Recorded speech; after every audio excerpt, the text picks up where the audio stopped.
Well, hello, everybody. Welcome to MBC Live for the first time in this brand new year. And as you can see behind me, we're in this brand new undisclosed location, hidden secretly somewhere on the campus of Memorial Baptist Church.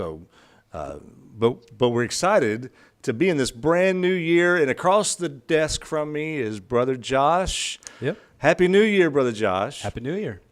So did you have a good Christmas break? It was pretty good. Emma, unfortunately, she did get the flu. Oh, no. Friday before Christmas. So, but she got over it. She was excited, had a good time. So, Cool. Good break. Well, good deal. And nobody else has got sick so far? So far. Well, great. Did you travel much?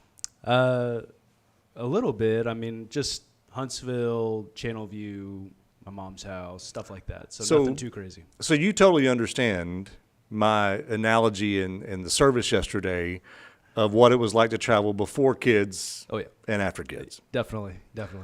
And so y'all, and because you have a big, well, we don't call it a minivan. I guess it's an SUV, right? Yeah. So it holds a lot of stuff. It helps, yes. It was very helpful, very easy to travel in. It was probably half the reason why we bought it. So it was good.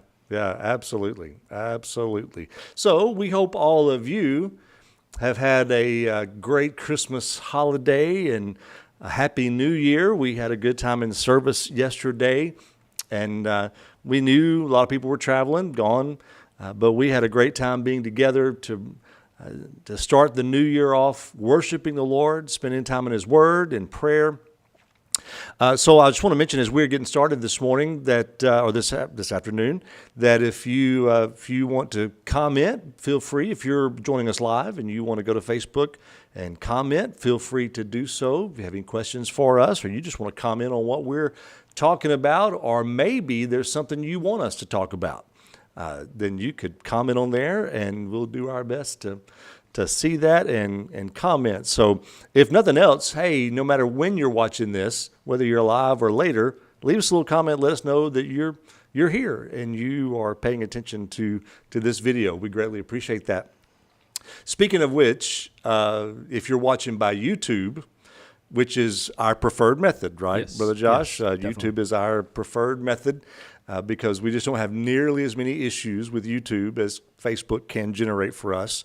Right. I noticed did we surpass the 100 subscriber mark? I've not officially checked. I think, matter of fact, while we're talking, I'm going to run over there and look real quick because I think we surpassed it. I was looking the other day.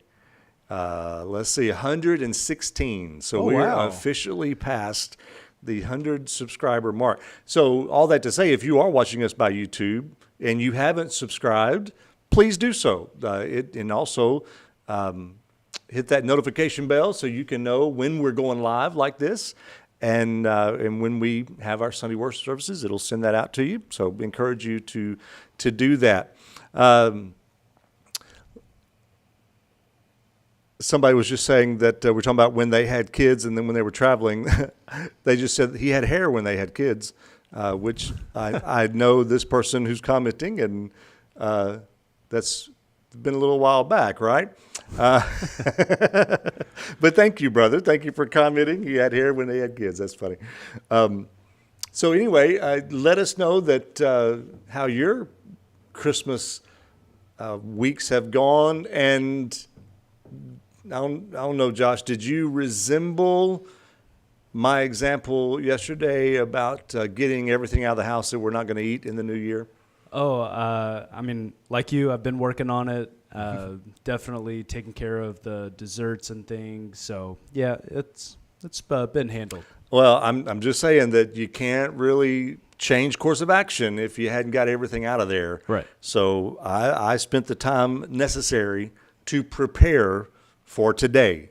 Today is the day because can't live the way I've been eating the last 3 weeks. Yep. And so today is the day, but I made sure I cleaned it all out. I do want to remind you, well, I was going to ask you a question before we kind of get to any announcements. So I talked about New Year's resolutions yesterday. Is that a habit of yours? Do you tend to make? Not really. I mean, The only resolution that I ever attempt is to just on Goodreads. I don't know if you use that, but I just give myself my book challenge and typically try to reach that for the year. But as far as anything else, I've tried, failed, and just said it's not worth just the, better worth the disappointment. Better to not set them. Right. So I don't know. I mean, I guess this could be semantics. I don't necessarily write down New Year's resolutions.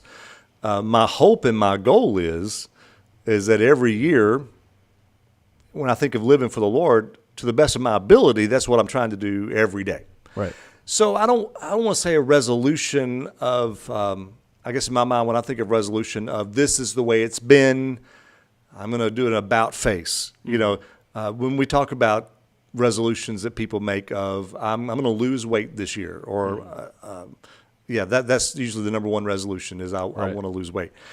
The problem is not wanting to lose weight. The problem is if you don't change the way you eat, weight loss doesn't change. Right. That's going to be a failed goal. So I really try not to make resolutions because that's almost like an about face. Now, I'll tell you what I do like. One thing I love about leaving one year, starting another year, is there is something about a finality. And I get why we talk about resolutions. There's a finality. One year has come to a close.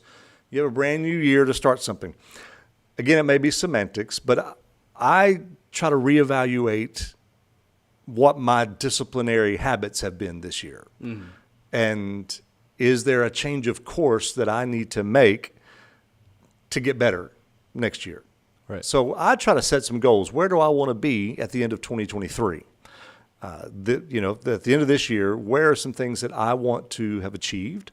I do that for the church. I back in October, I took some time and just went through, okay, what is on my heart that I want to see us accomplish in 2023, that I, as pastor and to lead, what are some things that I would want to see happen? So I've set some goals. Had a meeting this morning with a couple people, and I laid out, here's some goals that are on my heart. Now, are they written in stone? Not necessarily. They're goals. Right. When I think of resolution, and again, it may just be semantics. I think of be it resolved that we are never going to do this again. We're going, Well, goals for me is here's some things I really would like to see happen, but obviously we want the Lord to lead the way. I still go back to 2019. I had goals. We had a calendar for 2020 of everything we were going to attempt and goals for the church and all that. Right. Well, obviously, 2020, none of those things were accomplished. Right. Everything changed. And so I try to leave room for that. And I guess if there's anything I have learned, and you probably have done so as well, is that setting unrealistic goals is nothing but failure. Right. So I really do try to spend some time in prayer. And Lord, what are some things you want me to work on for next year? And of course, now we're here, so this year. One of those things that I encourage our church to do every year is make a commitment and set a goal to read the Bible through in a year. Yeah.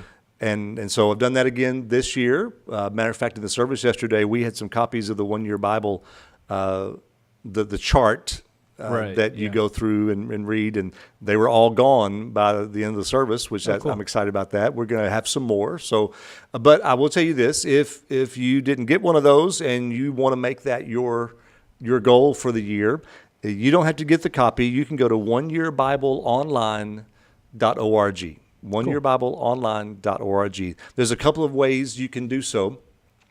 I like the boxes that you can check off every day because I'm a check off the box kind of person. So once a month, or it has a month per page, and you read every day, you can check off that day. There are other ways you can see it a little differently. If you do that a little differently, you can do it. There are also, it has the option to read the Bible chronologically. So basically from the dates that is believed to when the books were written, right. Chronologically. Nothing wrong with that. My brain don't work that way. I don't know why, it kind of messes me up. So I stick to the reading the Bible through the year, which it gives you an Old Testament passage, New Testament passage, Psalms, Proverbs. And So if you stick to it, by this time next year, you will have finished. So I really do hope people will make that a goal, a commitment to spend time in the Word and read the Bible through this year. Yeah. All right, so holidays are over. Yes. You still have your Christmas stuff up? The trees are, and that's usually just because, like, we get a real tree, so I miss trash day, so it's like, do I just have the body bag Christmas tree in the driveway, or do I just leave it up for a couple extra days? Like, yeah, so the tree's still there. All the decorations are on the kitchen table. Just got to get the boxes from the attic, and hopefully it'll be done. You know, it is it's something, the varied opinions about Christmas decorations. Mm. Now, my wife and I have had a pretty sincere, well-kept tradition. The day after Thanksgiving, we put them all up for the most part. Yeah. And generally, the week after Christmas, they come down, depending on, because our schedules differ every year with our kids when they get to come. And so basically, our kids left on Wednesday. They were gone Wednesday before we went to bed Wednesday night. All the Christmas decorations were gone. But we do that for a couple of reasons. Number one, when we start on Monday, like today, I don't want to have to worry about Christmas. I'm done. We're starting a new year. I don't want to have to go home and think about that. But then I also know others who they'll start the 1st of November putting up Christmas decorations, and it'll be the end of January before, because some people just hate to take them down. Well, that, and then there's people that say, people that leave their Christmas decorations up longer or whatever, or like 20% happier or something crazy like that. So some people just like hang on to that, I guess. So well, and knowing that 87% of all statistics are made up on the spot anyway. Right. It's just varied opinions, and hey, I love lights. I love Christmas lights. As a matter of fact, there were some we didn't use this year.